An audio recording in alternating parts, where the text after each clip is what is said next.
देखने के लिए हमारे चैनल को सब्सक्राइब करें और बेल आइकन दबाना ना भूलें। नेशनल टेस्टिंग एजेंसी एनटीए द्वारा आयोजित राष्ट्रीय पात्रता प्रवेश परीक्षा यानी नीट परीक्षा 2022 का आयोजन दरभंगा के विभिन्न परीक्षा केंद्रों पर रविवार को किया गया। यह परीक्षा का आयोजन दिन के 2 बजे से लेकर शाम के 5:20 तक किया गया। वही परीक्षा केंद्र पर 11 बजे से ही परीक्षार्थियों की भीड़ देखी गई। आपको बता दें कि 11 बजे से लेकर 1:30 बजे तक परीक्षार्थियों के लिए प्रवेश करने का समय निर्धारित किया गया था। काफी जांच पड़ताल के बाद परीक्षार्थियों को प्रवेश करने की अनुमति दी गई। वही परीक्षा केंद्र पर एडमिट कार्ड और आधार कार्ड के अलावा कोई भी दूसरी चीज ले जाने की अनुमति नहीं थी। आपको बता दें कि परीक्षा केंद्र पर काफी कड़ी निगरानी रखी गई थी। साथ में वीडियोग्राफर की भी व्यवस्था की गई थी। तमाम गतिविधियों की कवरेज किया जा रहा था। पीने का पानी का बोतल साथ ले जाने की अनुमति दी गई थी। मालूम रहे कि यह नीट परीक्षा भारतीय मेडिकल और डेंटल कॉलेज में एमबीबीएस और बीडीएस प्रोग्राम के लिए एक राष्ट्रीय स्तर की योग्यता परीक्षा है, जिसे नेशनल टेस्टिंग एजेंसी यानी कि एनटीए द्वारा आयोजित किया जाता है। और नीट परीक्षा पास करने के बाद ही छात्र डॉक्टर बनने के लिए एमबीबीएस या बीडीएमएस जैसे कोर्स में प्रवेश ले सकते हैं। स्टार्ट होगा और जो 5:20 में खत्म होगा। एंट्री 11 बजे से स्टार्ट है। ये नीट एग्ज़ाम है, ऑल इंडिया लेवल का एग्ज़ाम है, ये की जा रही है। और एनटीए ने फ्रिस्किंग अपने हिसाब से दी है, वो उन्होंने हायर किया हुआ है फ्रिस्किंग के लिए हो। और इवन के सारे सेंटर में सैनिटाइज किया गया है। सैनिटाइज के साथ साथ जो उनके नॉर्म्स हैं उनके हिसाब से एग्ज़ाम ली जा रही है। बिहार में पूर्ण रूप से शराबबंदी है और ऐसे में अगर आप शराब पीते हैं या नशे की हालत में कहीं भी पकड़े जाएंगे तो आपको खानी पड़ेगी जेल की हवा और आप पर हो सकता है जुर्माना भी। दारू, शराब और नशीले जैसे चीजों से आप दूर नहीं रहेंगे तो पकड़े जाने पर जेल भी हो सकता है, क्योंकि आए दिनों पुलिस के द्वारा नशेड़ियों का धरपकड़ जारी है। और ऐसे ही मामले 3 लोगों को नशे की हालत में धर दबोचा गया। नशे की हालत में गिरफ्तार लोगों के बारे में आपको बता दें कि बहादुरपुर थाना क्षेत्र अंतर्गत शनिवार की शाम पुलिस द्वारा छापेमारी कर 3 लोगों की नशे की हालत में गिरफ्तार किया गया। पकड़े गए सभी आरोपियों पर आगे की कार्रवाई चल रही है। थाना के पास टावर एक है, टावर के पास हम लोग बैठे हुए थे। तारी वहाँ पीने के लिए गए थे। वहाँ पे 8-10 आदमी थे, तो हम लोग 2-3 गिलास तारी पिए हुए थे। तो इतने में पुलिस वाले तो कोई नहीं, बोले भागो। हम लोग बोले भागेंगे, पहले तो नहीं किए थे। तो उसके बाद से सबका चेक किया गया, तो 5-6 आदमी थे, तो सबको चेक किया, बाकी आदमी को चेक नहीं किया। सबको पकड़ के वहाँ पर रखे, जिसमें से 2-3 बंदे को छोड़ दिए। उनका भी निकला तो उनको भी पकड़ के रखे थे, बाकी हम 3। सदर प्रखंड में 19 तारीख को मत्स्यजीवी सहयोग समिति मंत्री पद, अध्यक्ष पद, सदस्य पद के चुनाव 19 तारीख को सुबह 7 बजे से मतदान शुरू होगा। वहीं आज रविवार को मंत्री पद के लिए उम्मीदवार चंद्रिका देवी ने घर घर जाकर जनसंपर्क अभियान चलाया।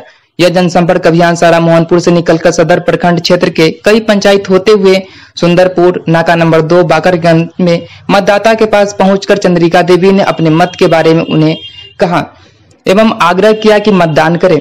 चंद्रिका देवी ने बताया कि जनसंपर्क से ऐसा लग रहा था कि जनता हमारे पक्ष में है और हम भारी मतों से जीत सकते हैं। आपको बता दें कि इस चुनाव में मंत्री पद के लिए 2 उम्मीदवार मैदान में उतर चुके हैं। अध्यक्ष पद के लिए 2 उम्मीदवार मैदान में हैं।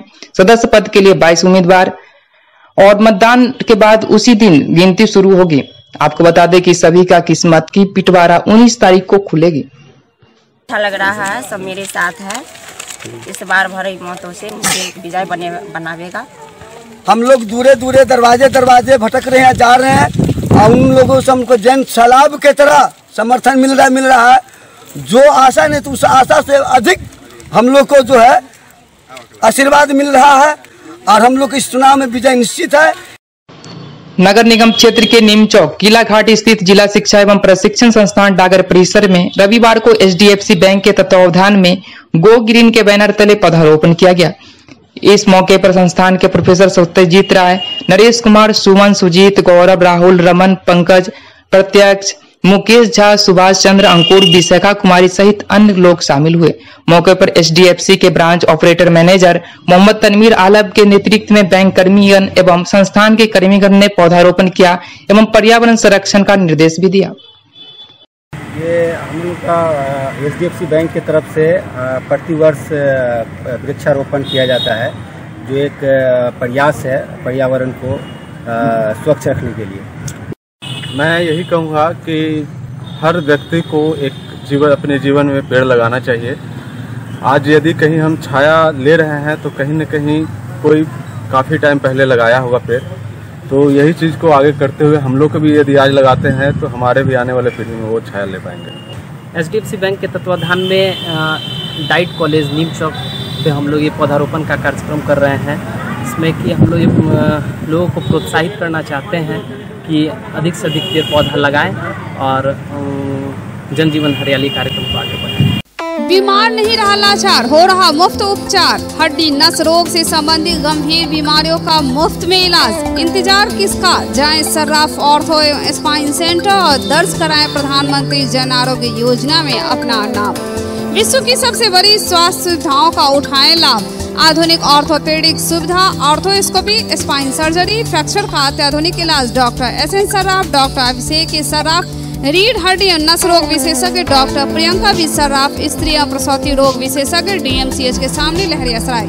50 वर्षों से आपका विश्वासी दुबे क्लिनिक अपने उत्कृष्ट सेवाओं के लिए कई राष्ट्रीय और अंतर्राष्ट्रीय अवार्डों से सम्मानित डॉक्टर सुनील दुबे के द्वारा सभी तरह के यौन रोग, गुप्त रोग एवं चर्म रोगों का सफल इलाज। निसंतान दंपत्ति एक बार अवश्य मिले। दुबे क्लिनिक, सुभाष मार्केट, लंगर टोली चौराहा, पटना। पटना टेरर मामले में नामजद आरोपी सनाउल्लाह उर्फ आकिब के पिता शमशेर अहमद आखिरकार मीडिया के सामने आए और अपने बेटे को बेकसूर बताते हुए पुलिस द्वारा लगाए गए सभी आरोप को न सिर्फ निराधार और बेबुनियादी बताया बल्कि पुलिस पर ही झूठे आरोप लगाने की बात कही। हालांकि उन्होंने अपने बेटे सनाउल्लाह के PFI संगठन से जुड़े होने की बात कही। उन्होंने कहा कि कभी कभी सार्वजनिक तो कभी कभी गोपनीय मीटिंग जरूर करता था। फिलहाल 13 जुलाई से उनका बेटा घर नहीं आया और फिलहाल कहाँ है इसकी भी पता नहीं है। शमशेर अहमद ने बताया कि छात्र जीवन काल से ही उनका बेटा सनाउल्लाह PFI के साथ से जुड़ा था। खुद PFI को सामाजिक काम करने वाले संगठन बता रहा था। उसके ऊपर लगे सभी आरोप को झूठा बताते हुए कहा कि संविधान के दायरे में रहकर कोई भी संगठन का काम कर सकता है। इसके अलावा सभी बैठक गोपनीय भी होती थी जबकि कुछ बैठक सार्वजनिक रूप से होती थी। उन्होंने बताया कि आरोप लगाना गलत है। उन्होंने कहा कि यह आरोप को साबित कर ही हम लोग समझेंगे। इस माह के 13 तारीख को घर से निकले अभी तक नहीं आया है। ईडी ने भी छापेमारी की थी लेकिन कुछ नहीं मिल सका। बेटे पर लगा इल्जाम गलत है। अब प्रशासन मारपीट कर कुछ भी कहलवा ले यह अलग बात है। स्टूडेंट लाइफ से जो है PFI से जुड़ा हुआ किस से भी संस्था संगठन से जुड़ा हुआ है।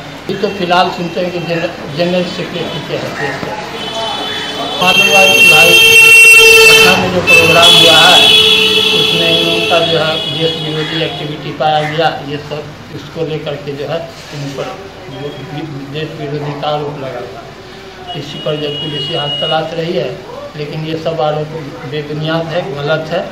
ऐसा कोई एक्टिविटी हम लोग नहीं उसके अंदर आज तक देखे कि मतलब देश विरोधी हो। बल्कि जो भी काम इन लोगों का होता है संविधान के दायरे में रहते होता है। हत्या के जो भी प्रोग्राम होता है तो उसमें जो प्रशासनिक जो संस्था है उन सबको इंफॉर्मेशन देते हुए किया जाता है। हाँ, कुछ प्रोग्राम ऐसा होता है जो इंटरनली होता है, कुछ प्रोग्राम जो है ओपनली होता है, समझा। तो ये होता है लेकिन ऐसा कोई एक्टिविटी नहीं है। कोई ऐसा जो आरोप है कि इस्लामी मुल्क बनाना चाहता है या इस्लामिक देश बनाना चाहता है ये संगठन, ये सब जो है निराधार आरोप है, समझा। आप खुद सोच सकते हैं कि मतलब ये कि 13-14% आदमी कोई भी मुस्लिम समाज के लोग मुस्लिम राष्ट्र बन सकता है। ये सब जो है निराधार आरोप है और कुछ नहीं। पॉपुलर फ्रंट दरभंगा इकाई के द्वारा पटना पुलिस की झूठी और मंडग्रंथ कहानी के आधार पर पॉपुलर फ्रंट को बदनाम करने की कोशिश के विरोध में आज उर्दू नीम चौक से नाका नंबर 5 तक रैली निकालकर विरोध प्रदर्शन किया गया। फ्रंट जिंदाबाद, कसूरों पे जुल्म करना बंद करो, कसूरों पे जुल्म करना बंद करो, कसूरों को रिहा करो, कसूरों को रिहा करो। पटना में अभी 2 लोगों की गिरफ्तारी हुई और पुलिस ने एक मनगढ़ंत कहानी गढ़ा है और उसके बाद उन लोगों की गिरफ्तारी करके हमारे पॉपुलर फ्रंट के जो स्टेट की टीम है, हमारे जो लीडर लोग हैं, 26 लोगों को उस अवैध कांड से जोड़ दिया गया है। और इस तरह से हमारी ऑर्गेनाइजेशन को टेररिस्ट से जोड़ने की एक नापाक कोशिश जो है पुलिस कर रही है, उसी के खिलाफ हमारे यहाँ खड़े हुए हैं ताकि हमारे लोगों को रिहा किया जाए और उन पर जितने भी बेबुनियाद इल्जामात लगाए गए हैं फौरन वापस लिया जाए। और जिन लोगों ने ये षड्यंत्र रचा है उन लोगों पर अतिशीघ्र कार्रवाई की जाए। हिंदुस्तानी आवाम मोर्चा के तत्वावधान में बाढ़ समेला कृति प्रखंड में गरीब एकता सम्मेलन का आयोजन अवधेश ठाकुर की अध्यक्षता में की गई। इस सम्मेलन के मुख्य अतिथि अल्पसंख्यक प्रकोष्ठ के प्रदेश अध्यक्ष मोहम्मद कमालुद्दीन, विशिष्ट अतिथि हम के प्रदेश महासचिव R.K. दत्ता ने संयुक्त रूप से उद्घाटन कर कार्यक्रम की शुरुआत की। इंदिरा गांधी आवास, जितनी भी आवास मिला वो सब जमींदार को मिला, 2 तल्ला वाला को मिला, 3 तल्ला वाला को मिला, कार पर चढ़ने वाले को मिला, गरीब को आवास नहीं मिलता है। कार्यक्रम का संदेश देना चाह रहे हैं। पहले ये संदेश ये है कि हम लोगों का हिंदुस्तानी आवाम मोर्चा का स्थापना दिवस 24 तारीख को है। संगठन को मजबूत करेंगे और लोगों को सदस्यता अभियान चला रहे हैं। संगठन को मजबूत करके गरीबों की समस्याओं का सुन करके उनके निदान करेंगे। आज हिंदुस्तानी आवाम मोर्चा हम सेकुलर का गरीब एकता सम्मेलन का आयोजन केवटी प्रखंड के बाढ़ सम्मेलन में पार्टी नेता अवधेश कुमार ठाकुर की अध्यक्षता में हो रही है। और इसका एकमात्र उद्देश्य है जीतन राम मांझी जो हमारे पार्टी के संरक्षक हैं, संस्थापक हैं, उनके द्वारा उनके मुख्यमंत्री काल में जो 34 गरीब हितैषी योजना बिहार के विकास हितैषी योजनाओं को लागू किया गया, उसके बारे में तमाम गरीबों को बताना और हिंदुस्तान के गरीबों एक हो, बिहार के गरीबों एक हो और गरीब हितैषी योजनाओं में जो गरीब हितैषी योजनाओं में लूट खसोट है, भ्रष्टाचार की मनमानी के कारण गरीबों को लाभ नहीं मिल रहा है, उसकी ओर उनको जानकारी देना और उसके प्रति आंदोलन को तेज करना, समाज में व्यवस्था परिवर्तन के नारा को बुलंद करना। अग्निपथ योजना के खिलाफ आज दरभंगा कांग्रेस पार्टी के द्वारा तिरंगा मार्च निकाला गया। यह मार्च शहर के विभिन्न सड़कों से गुजारी गई एवं मार्च में शामिल लोगों ने सरकार के खिलाफ जमकर नारेबाजी भी की।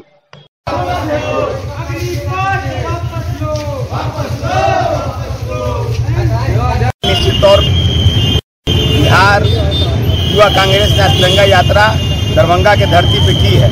आपको मालूम है जेल में बैठी नरेंद्र मोदी की सरकार युवा विरोधी सरकार है। जब से इस सरकार इस देश में बनी, नौजवानों को ठगने का काम किया।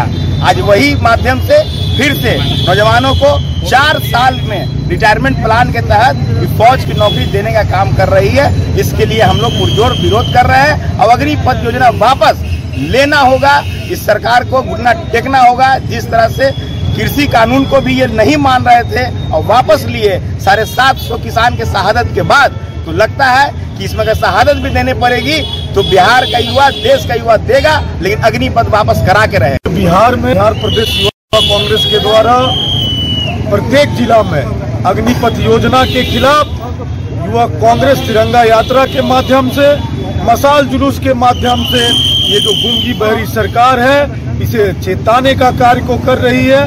क्योंकि पूरे देश में आप अगर देखोगे तो इस योजना से सबसे अधिक अगर कहीं का नौजवान प्रभावित है तो वो बिहार का नौजवान प्रभावित है। सबसे ज्यादा अगर कोई सेना में जाने के लिए तैयारी करता है, मेहनत करता है, तो बिहार का नौजवान मेहनत करता है। साथियों, जिस प्रकार बिहार के नौजवानों के साथ देश की सरकार ने उसके भविष्य के साथ खिलवाड़ करने का कार्य को कर रही है, अग्निपथ योजना लाकर सेना को निजीकरण करके उसके खिलाफ युवा कांग्रेस लगातार सड़क पर आंदोलन कर रही है। मिथिला स्टूडेंट यूनियन और पालिका विनायक हॉस्पिटल पटना के तत्वावधान में सुनकी पंचायत के हाई स्कूल में निःशुल्क स्वास्थ्य शिविर का आयोजन किया गया। आयोजन की जानकारी देते हुए एमएसयू के राष्ट्रीय प्रवक्ता अमन सक्सेना ने बताया कि संगठन के द्वारा प्रति 1 रविवार को निःशुल्क स्वास्थ्य शिविर का आयोजन किया जा रहा है। इस शिविर का आयोजन का मुख्य उद्देश्य है कि समाज के अंतिम पंक्ति में बैठे हुए लोग जो पैसे के अभाव के कारण अपना इलाज नहीं करवा पाते, ऐसे लोग जो काम नौकरी के कारण अपना जांच इलाज नहीं करवा पाते हैं, ऐसे लोगों तक निःशुल्क स्वास्थ्य सुविधा उपलब्ध हो, इस शिविर का उद्देश्य है। और साथ ही आज के आयोजन के बाद सुनकी एपीएचसी चालू करने को लेकर भी आंदोलन की घोषणा की गई है। आज मिथिला स्टूडेंट यूनियन और पालिका विनायक हॉस्पिटल के तत्वाधान में निःशुल्क स्वास्थ्य शिविर का आयोजन सोनकी पंचायत में रखा गया है। हम लोगों का उद्देश्य है कि समाज के अंतिम पंक्ति में बैठे हुए ऐसे लोग जिनका प्रॉपर वे में इलाज नहीं हो पाता है, ऐसे लोग जो कामकाज के लेकर अपना इलाज नहीं करवा पाते हैं, वैसे लोगों तक हम स्वास्थ्य सुविधा लेकर जाए। और साथ ही साथ हम लोगों का एक उद्देश्य यह भी है कि सोनकी में आज से 40 साल पहले एपीएचसी की स्थापना की गई थी। आज के डेट में वहाँ पर ना डॉक्टर है, ना किसी तरीका का स्वास्थ्य सुविधा लोगों को मिल रहा है। तो इस स्वास्थ्य शिविर के माध्यम से हम लोगों को बताने आए हैं कि जो सुविधा आज के डेट में आपको यहाँ पर मिल रहा है वो आने वाले समय में आपको आपके गांव के एपीएससी में भी मिल सकता है। लेकिन इसके लिए हम लोगों को क्रांति के रास्ते को, आंदोलन के रास्ते को अपनाना पड़ेगा। और इसके लिए हम लोगों ने 30 अगस्त का डेट लोगों के बीच में फाइनल किया है। अगर 30 अगस्त तक सिविल सर्जन के द्वारा सोनकी एपीएससी चालू नहीं किया जाता है, डॉक्टर साहब बैठते नहीं है, प्रॉपर इलाज शुरू नहीं किया जाता है, तो हम लोग 30 अगस्त को हजारों सैकड़ों लोगों के साथ जाकर सिविल सर्जन के कार्यालय को घेरने का काम करेंगे। वासियों को बहुत अच्छा लाभ मिला था, जैसे कि आप लोग का हेल्थ चेकअप कराया गया था। ये बहुत बड़ी बात है कि सबसे बड़ी बात सुनने को यहाँ पर यह मिला है कि सोनकी पंचायत में, सोनकी ग्राम में आप लोगों का पीएचसी स्टार्ट नहीं है, जहाँ पर प्राथमिक स्वास्थ्य सेवाएं आप लोग उपलब्ध कराया नहीं जाता है, जो कि सरकार की तरफ से ये बहुत गलत बात है, जो कि आप लोगों को होना चाहिए। और इसके लिए जो कदम उठाया है मिथिला स्टूडेंट यूनियन ने, वो काबिल तारीफ है। Global health care and diabetes research centre, जो बिहार में पहला अंतर्राष्ट्रीय तकनीक एवं आधुनिक सुविधाओं से लैस सुपर स्पेशलिटी डायबिटीज केंद्र है, जहां एक छत के नीचे डायबिटीज से संबंधित सारी सुविधाएं मौजूद हैं, जैसे कि diabetes heart care, diabetes eye care, diabetes neuro care, diabetes foot care, diabetes pharmacy और डायबिटीज प्रयोगशाला। पता जीसस एंड मैरी स्कूल के पास, रहमगंज, दरभंगा, बिहार। बिशनपुर थाना क्षेत्र अंतर्गत ग्राम सनरसरा स्थित उत्क्रमित मध्य सरकारी विद्यालय में हुए सामान चोरी के खिलाफ आज 3 अपराधियों को पुलिस ने धर दबोचा है। आपको बता दें कि कुछ दिन पहले हुए चोरी में इन्वर्टर, बैटरी, माइक, हॉर्न सहित कई अन्य चीज भी शामिल है। आज दरभंगा पुलिस ने 3 अपराधियों को धर दबोचा है। 12 दिनों में सफल उद्भेदन कर सभी को गिरफ्तार भी किया है। उच्च मध्य विद्यालय नरसरा है, हनुमाननगर प्रखंड में पड़ता है, बिशनपुर थाने अंतर्गत। वहाँ पर दिनांक 3/7 के रात्रि में 2-3 की रात्रि में स्कूल का ताला तोड़कर इसका बैटरी, इन्वर्टर, फैन वगैरह चोरी हो गया था। इस संबंध में बिशनपुर में कांड दर्ज किया गया और उसके उपरांत इस कांड का अनुसंधान प्रारंभ किया। अनुसंधान के क्रम में इसमें 3 व्यक्ति पकड़े गए जो उस स्कूल से चोरी किए थे। चोरी का सामान भी बरामद हो गया है और 3 व्यक्ति गिरफ्तार किए गए हैं। अग्रिम कार्रवाई हेतु इन लोगों को, एक है मोहम्मद फैयाज, नरसरा का ही है, और दूसरा है मोहम्मद फैजान, ये भी नरसरा का है। तीसरा है मोहम्मद बशीर, जो करौनी का है, सिंहवाड़ा थाने का। अपराध इतिहास को खंगाला जा रहा है, अगर होगी तो न्यायालय में होगी उसको सूचित करेंगे। सड़क पर नाबाज और हनुमान चालीसा विवाद के बीच हिंदू जागरण सेवा समिति के बैनर तले बिहार के दरभंगा राज मैदान स्थित मनोकामना मंदिर में शनिवार की रात 8 बजे सामूहिक हनुमान चालीसा का पाठ और भंडारा का आयोजन किया गया। इस आयोजन में पूर्व विधायक अमरनाथ गामी सहित सैकड़ों लोग ने हनुमान चालीसा का पाठ किया। हनुमान चालीसा के पाठ के बाद मंदिर प्रांगण में ही सड़क किनारे चल रहे भंडारा में प्रसाद भी पाया। हनुमान चालीसा पाठ में शामिल पूर्व विधायक अमरनाथ गामी ने मीडिया से बात करते हुए कहा कि इस आयोजन का मुख्य उद्देश्य हिंदुत्व को जगाना और मंदिर जाने की आदत डाल हिंदू समाज को गोलबंद करना है।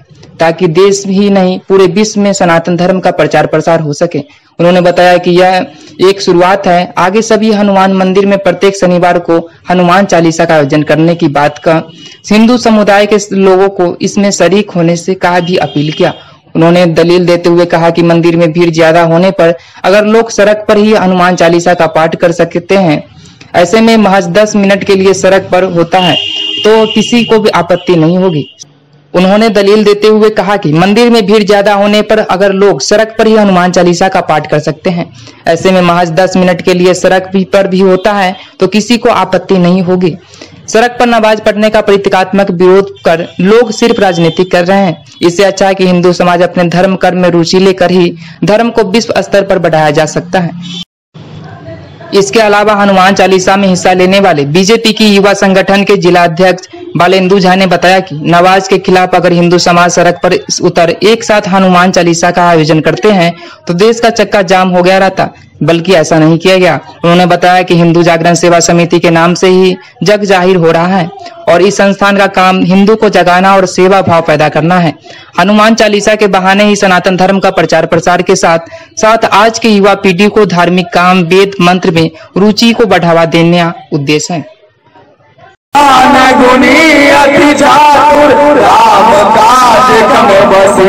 सूक्ष्म रूप दिखावा, विकट रूप धर लंक जरावा, भीम रूप धर असुर संहार, रामचंद्र के काज सवार। लाइटिया जो नमाज हनुमान चालीसा के विषय उठी थी, स्पष्ट सुन लीजिए, वहाँ पर लगा था कि हम नमाज का विरोध करके हनुमान चालीसा किसको सुना रहे हैं।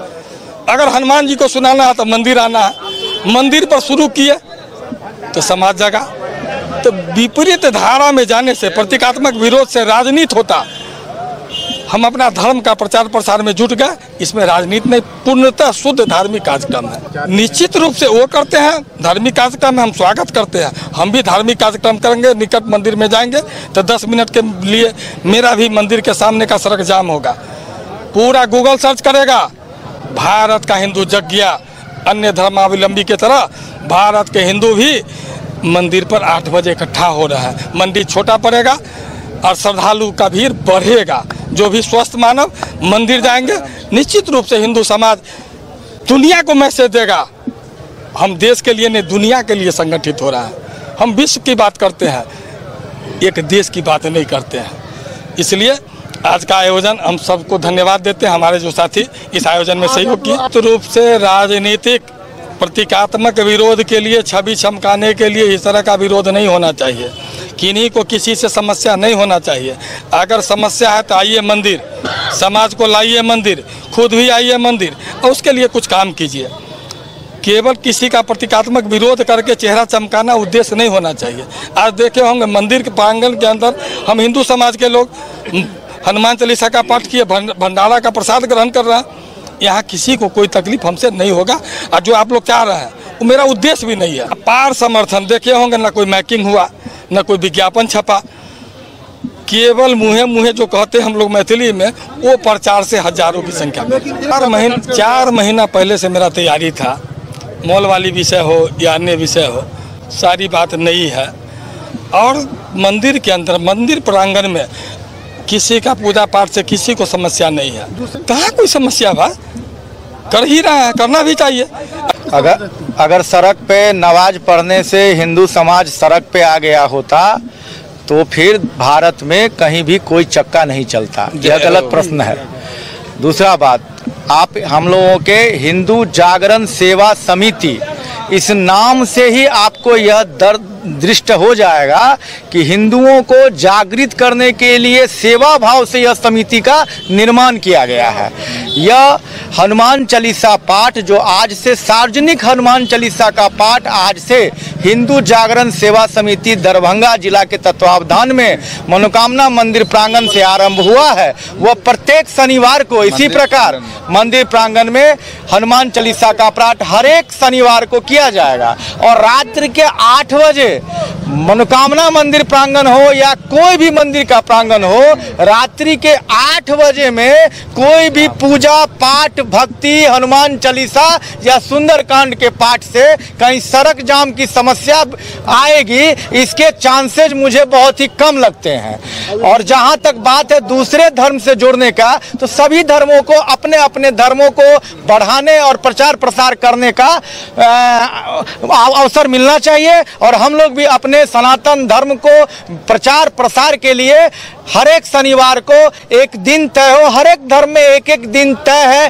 कि फलाने दिन में वो धर्म के लोग एकजुट होकर अपने इष्ट देव का आराधना करेंगे, फलाने धर्म के लोग इस दिवस को अपने इष्ट देव का आराधना करेंगे। लेकिन हिंदू धर्म में ऐसा कोई दिवस निश्चित नहीं है, लेकिन शनिवार का दिन हनुमान जी का दिन कहा जाता है। इसलिए हम लोगों का यह प्रयास है, हिंदू जागरण सेवा समिति के सभी कार्यकर्ताओं का यह प्रयास है कि यह प्रयास दरभंगा से निकलकर देश के हर एक मंदिर और हर एक क्षेत्र में जाए और शनिवार को शाम रात 8 बजे हनुमान चालीसा और सुंदरकांड के पाठ के साथ हम लोग भी आपस में एकजुट होकर अपने धर्म के बारे में चर्चा करें, अपने धर्म को जागृति फैलाएं और गांव-गांव मंदिर मंदिर तक इस विचार और इस विषय को धर्म को ले जाने का प्रयास करें। आनंद मार्ग प्रचारक संघ आनंद मार्ग स्कूल की ओर से आयोजित 3 दिवसीय प्रथम समांगीय 3 दिवसीय सेमिनार कार्यक्रम का सोमवार को समापन होना है और ये कार्यक्रम आनंद मार्ग स्कूल लहरियासराय में कार्यक्रम शुरू है। आयोजित इस 3 दिवसीय सेमिनार में आज सिवान, छपरा, मोतिहारी, मुजफ्फरपुर, सीतामढ़ी, दरभंगा, हाजीपुर, वैशाली, समस्तीपुर, बेगूसराय, गोपालगंज, बेतिया और दिल्ली सहित कुल 14 जिले से सैकड़ों की संख्या में लोग हिस्सा लिया। इस सेमिनार कार्यक्रम का उद्देश्य लोगों में आनंद के मार्ग पर चलने, योग साधन करने, सामाजिक समस्याएं एवं इस संबंध में मुख्य रूप से कई महत्वपूर्ण बातें रखी गई एवं समाज में जन जन तक कल्याण कैसे हो, समाज का उत्थान कैसे हो, इस बात पर भी गहन विचार विमर्श किया गया। सभी चीज स्वस्थ रहे और कैसे मतलब एक व्यापक सोच होती है, मतलब और खाने पीने के तरीका और यहाँ के क्लास से ये मिली कि मतलब जीवन को कैसे जीना चाहिए, एक अच्छा व्यवस्थित ढंग से साधना पूजा पाठ मेडिटेशन से जैसे संघर्ष भी होती है तो उसको हम अच्छे से झेल सकते हैं। और यहाँ की व्यवस्था बहुत अच्छी थी, टाइम मैनेजमेंट और यहाँ पर जितने भी कर्मचारी सब सफाई सुथरा, तो सभी वालों को हम धन्यवाद देते हैं और बहुत अच्छे से सेमिनार रहे। नमस्कार, ये आनंद मार्ग प्रचारक संघ के तत्वाधान में 3 दिवसीय साधना योग साधना सेमिनार हम लोग करते आ रहे हैं। वर्ष में 2 बार करते हैं और इसका उद्देश्य है कि शारीरिक, मानसिक और आध्यात्मिक 3 स्तरीय मनुष्य है तो सभी पे उसका उत्थान हो, उन्नति हो, उत्कर्ष हो और अपना जीवन को सफल बना ले। इसलिए आध्यात्मिक दृष्टिकोण से मनुष्य को कैसे आगे बढ़ना है, आध्यात्मिकता के लिए क्या क्या जरूरी चीज़ें हैं, वो सब बातों का ख्याल हम रखते हैं और यहाँ पे ट्रेनिंग देते हैं। साथ ही साथ ये जो मानसिक और भौतिक जगत में जो सामाजिक दर्शन है, समाज के लोगों को कैसे हम आगे बढ़ाएं, समाज का उत्थान कैसे होगा, समाज में नए नेतृत्व की हम लोग चर्चा करते हैं कि हमारा नेतृत्व क्या है। इसमें क्या है, आनंद मार्ग, योग, साधना और सामाजिक समस्याएं, इस पर जो है मुख्य रूप से वर्ग चलता है। समाज के जन जन तक समाज का कल्याण कैसे हो, समाज का उत्थान कैसे हो, इस विषय पर हम सेमिनार देते हैं और लक्ष्य है कि गांव-गांव में जाके, पंचायत में जाकर के प्रत्येक व्यक्ति को मानव समाज का कल्याण कैसे होगा, जीवों का कैसे कल्याण होगा, इस पर जैसे योजना कैसे बनेगी, इसके लिए सेमिनार का आयोजन किया जाता है। कल सोमवार को सावन की पहली सोमवारी है और सावन की पहली सोमवारी को लेकर शिव मंदिर में कई तरह की तैयारियां चल रही हैं। वही श्रद्धालुओं का भी चहल पहल देखा जा रहा था। सोमवार के मौके पर शिव मंदिर को अहले सुबह ही भक्तों के लिए खोल दिया जाएगा ताकि यहां लोग आकर जलाभिषेक कर पूजा अर्चना कर सके। यह तस्वीर महादेव मंदिर के टैंक लहरियासराय की है। सावन महीना के बारे में आपको बता दें कि सावन मास सभी महीनों की तुलना में सबसे अधिक महत्वपूर्ण माना जाता है। यह हिंदू कैलेंडर का 5वां महीना है। ऐसे मान्यता है कि सावन के महीने भगवान विष्णु 4 महीने के लिए योग निद्रा में चले जाते हैं। ऐसे में सृष्टि के संचालन का उत्तरदायित्व भगवान भोले ग्रहण करते हैं। इसलिए सावन महीने के देवता भगवान शिव को माना जाता है और इस पूरे महीने में भगवान शिव की पूजा अर्चना की जाती है। मंदिर में व्यवस्था इस बार 3 साल के बाद कोरोना काल हट रहा है और भक्त का भीड़ होने का चांस है और बाबा 5:30 बजे तक पूजा बाबा का हो जाएगा। उसके बाद आम पब्लिक जल अभिषेक कर लेंगे। 5 बजे से श्रद्धालु आना चालू हो जाएगा पूजा सरकारी पूजा के बाद। कल पुनः प्रथम सोमवारी है, इसीलिए भीड़ होगा। शिव मंदिर धनेश्वर नाथ महादेव सोमवारी जैसे कल शुरू होते हर सावन के जैसे सावन में जैसे शुरू हो जैसे सोमवारी हो 6 बजे भोर सुबह से जैसे चारों बगल के जैसे आदमी लोग यहाँ दिखते हैं हर जगह। पूरी तैयारी में रोशनी के पूरा लाइट उठ के व्यवस्था रहती है, हर चीज रहती है जैसे आदमी लाइन सिस्टम जैसे व्यवस्था रही बढ़िया सब चढ़ाते हैं बाबा के जैसे इसको